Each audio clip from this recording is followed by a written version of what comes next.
sometimes when people take their eyes off of Jesus and start looking around because maybe you feel discouraged or you haven't seen the result yet, or you don't have the spiritual eyes to see with faith what God wants to do with maybe the shambles that are all around you, or with maybe you're in between wilderness season where you're where maybe you left that thing and you're not quite in the new thing, but you know God's doing something in the middle, but you can't see it yet. And so I want this to be encouragement for you that the glory of the present temple will be greater than the glory of the former house. But what needs to happen for us? What do we need to do? So there is a clear directive, because the people had taken their eyes off of Jesus Christ, and they put in their purpose that they were there for, and they started putting their eyes on themselves, and they started putting their eyes on their own life and building their own life and their houses and making them extravagant.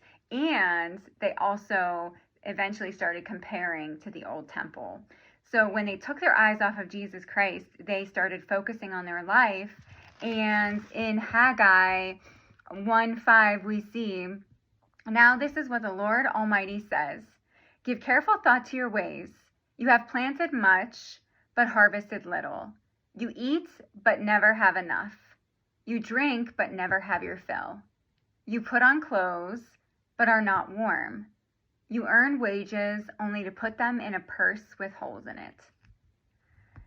So when they were making excuses and said it's not time yet to build the house of the Lord said, "No, it's time. It's been time." And he sent the prophet Haggai to encourage them to start rebuilding. And so with the prophet Haggai's message, actually, it encouraged people so much that they started rebuilding the temple just 23 days after Haggai's first message. And so I hope this is encouragement to you, that if you feel like you've lost sight of with spiritual eyes, the new thing that God wants to do in the here and now, hold on to the promise and refix your eyes back on Jesus.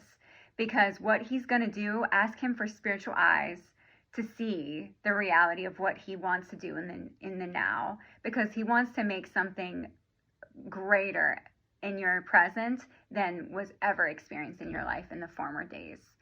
And as soon as the Israelites put their eyes back on Jesus, it says in Haggai 2:19, "Is there any seed left in the barn? Until now, the vine and the fig tree, the pomegranate and the olive tree have not borne fruit."